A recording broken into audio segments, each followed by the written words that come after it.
नमस्कार दोस्तों, स्वागत है आप सभी का हमारे YouTube channel Rajesh Shukla blog में। दोस्तों, आज हम आपको बताने वाले हैं कि गंगा सागर कब स्नान किया जाएगा, गंगा सागर स्नान करने कब जाएं और वहां जाने के लिए किस किस चीज से जाना पड़ता है। सब सागर बार बार गंगा सागर एक बार ऐसा क्यों कहा जाता है, वहां पे किस भगवान की मूर्ति है, वहाँ मेला कब से कब तक लगता है, भोजन कराने के कितने ट्रस्ट हैं, हावड़ा से गंगा सागर की दूरी कितनी है और वहाँ का किराया कितना लगता है जाने का, ये सब हम आपको बताने वाले हैं। जो हमारे चैनल पर नए हो वो हमारे चैनल को सब्सक्राइब कर लें ताकि आपको नोटिफिकेशन मिले, जैसे ही वीडियो डाले वो आपके पास पहुँच जाए। तो दोस्तों, इस समय हम हावड़ा जंक्शन को आपको दिखा रहे हैं, यहाँ से कैसे जाएँ ये हम आपको बताने वाले हैं और वीडियो की शुरुआत करते हैं। अब हम आप सब हमारे वीडियो में लास्ट तक बने रहना और वीडियो पूरा देखना, तभी आप पूरा समझ पाएंगे। चलिए दोस्तों, वीडियो की शुरुआत करते हैं। अब हम कोलकाता से जाने में सुबह से शाम हो जाता है। पहले आप कोलकाता से दूर काकद्वीप जा सकते हैं जो 92 किलोमीटर पड़ता है, या फिर आपको नामखाना जाना पड़ेगा जो 104 किलोमीटर पड़ता है। दोनों जगह से आपको नाव या स्टीमर दोनों मिलेगी। नामखाना से जाने वाली नावें बेनुबन जगह लगती है, जिसकी वहां से गंगा सागर 32 किलोमीटर पड़ता है, जो कि आप बस या किसी वाहन से जा सकते हैं। आप डायरेक्ट स्टीमर से भी हावड़ा से डायरेक्ट 4-5 घंटे में गंगा सागर पहुंचा देती है, आप वहां से भी जा सकते हैं। हाँ, डायरेक्ट किराया हावड़ा से गंगा सागर तक का 1000 रुपये पड़ता है एक जन का। गंगा सागर का मेला सिर्फ 5 दिन का होता है। जिस स्थान पर राजा सगर के पुत्रों की उद्धार हुआ वही स्थान गंगा सागर कहलाता है। उनके 60,000 पुत्र थे राजा सगर के, जो एक श्राप के कारण भस्म हो गए थे।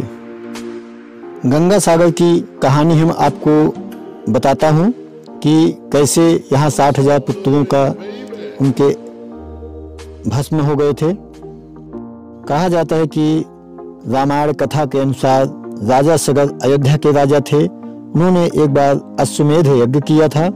जो घोड़ा होता है उसे छोड़ा जाता है, तो उनके डर से देवराज इंद्र सोचे कहीं ये हमारा सिंहासन तो नहीं ले लेंगे। इसकी डर से उन्होंने उनका घोड़ा छुड़ाकर कपिल मुनि के आश्रम में बांध दिया।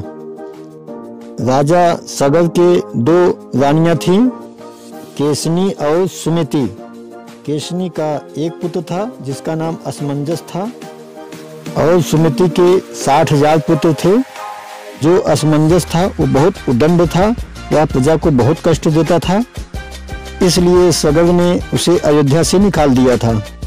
आगे की कहानी थोड़ी देर बाद बताता हूँ, पहले हम आपको समझा देते हैं कि कैसे जाया जाता है कलकत्ता से। आपको हम मैप द्वारा समझा रहे हैं।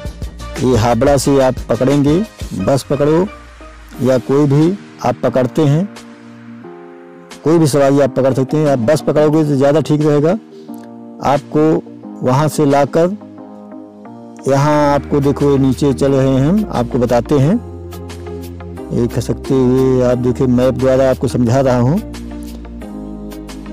ये 1 घंटा 43 मिनट लगता है वहाँ से यहाँ पहुँचने पर, जो यहाँ पर लाके आपको उतार देगा। इसे डायमंड हार्बर कहते हैं। यहाँ पे आप आएंगे तो यहाँ आपको रुकने की व्यवस्था है, आप यहाँ रुक भी सकते हैं। और यहाँ से आपको नाव मिलेंगी, स्टीमर, आप किसी से भी जा सकते हैं। बड़ी बड़ी स्टीमर चलाई जाती हैं जिसमें करीब 1,500 तक सवारी बैठ सकती है एक साथ में। यहाँ पर घाट बना है, घाट से आप बैठकर जा सकते हैं। बड़े बड़े घाट हैं जो बड़ी बड़ी स्टीमर हैं। अब यहाँ से जाने के लिए करीब आपको 8-10 घंटा भी लग सकता है, क्योंकि ये जो जाती है वो सुबह के टाइम होता है, क्योंकि सुबह जो होता है ज्वार चढ़ा रहता है, यानी पानी ऊपर रहता है। पानी अगर ऊपर रहेगा तो ज़्यादा समय नहीं लगेगा, ज़्यादा से ज़्यादा 40-45 मिनट। अगर पानी नहीं है तो बीच में ही खड़ी हो जाती है। उसके बाद जैसे ही पानी बढ़ता है तो आगे जहाज बढ़ती है।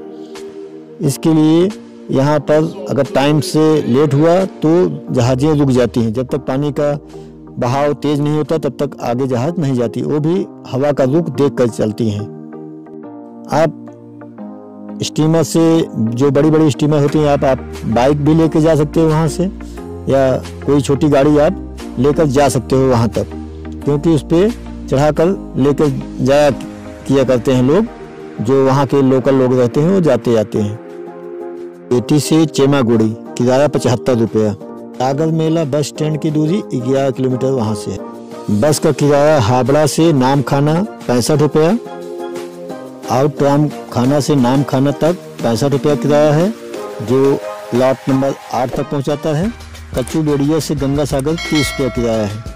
और निःशुल्क भोजन कराने की संस्थाएं भी हैं, जो आइस्कॉन है और कोलकाता व्यापारी समिति हैं, जगन्नाथपुरी धाम से हैं ट्रस्ट वाले, और कलकत्ता की कालिका देवी ट्रस्ट द्वारा और अन्य ट्रस्ट द्वारा यहाँ पर भोजन मुफ्त में दिया जाता है।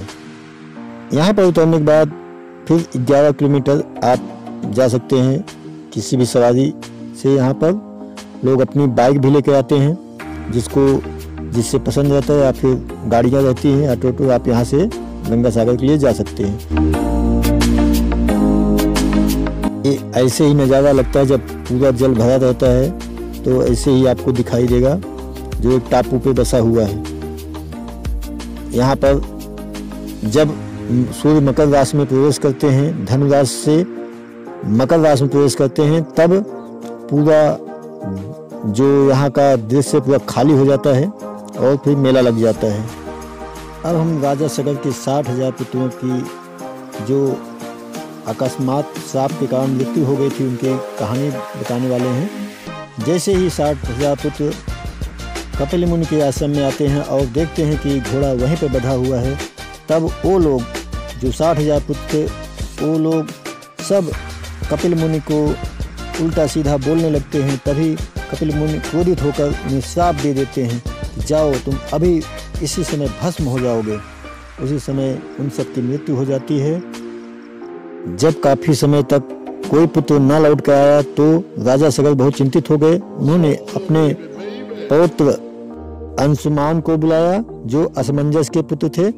उनसे कहा कि जाइए पता लगाइए कि आपके चाचा लोग कहाँ पर हैं और उनका हाल चाल हमें आकर बताइए।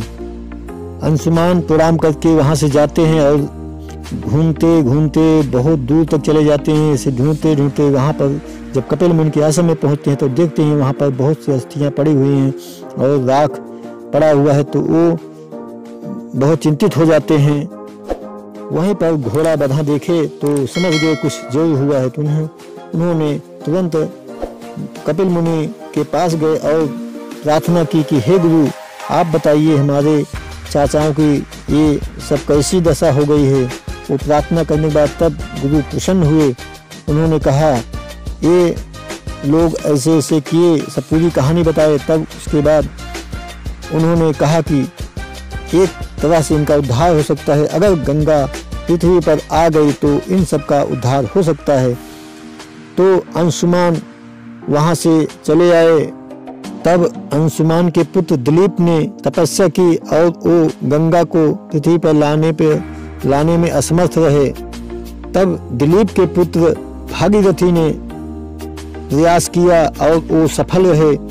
उनके तपस्या करने के बाद माता गंगा प्रसन्न हुई। वो पृथ्वी पर आ सकती थी, लेकिन उनको थामने वाला कोई चाहिए था। इसके लिए वो फिर शंकर जी की तपस्या की और शंकर जी ने अपनी जटाओं पर माता गंगा को लिया। फिर उसके बाद शंकर जी की तपस्या की भागीरथी ने, तब शंकर जी ने जाकर गंगा जी को छोड़ा।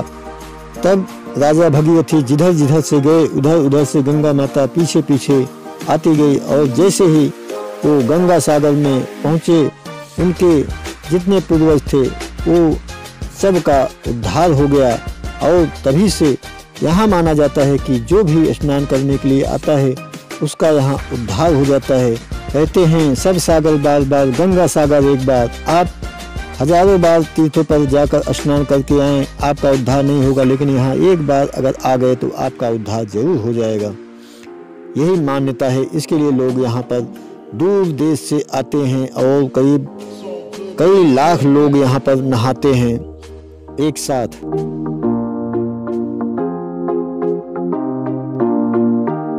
यहाँ पर जो मूर्ति विराजमान किया गया है मंदिर में, उसमें कपिल मुनि है जो बीच में है, और एक साइड राजा सगर और दूसरे साइड में माँ गंगा है।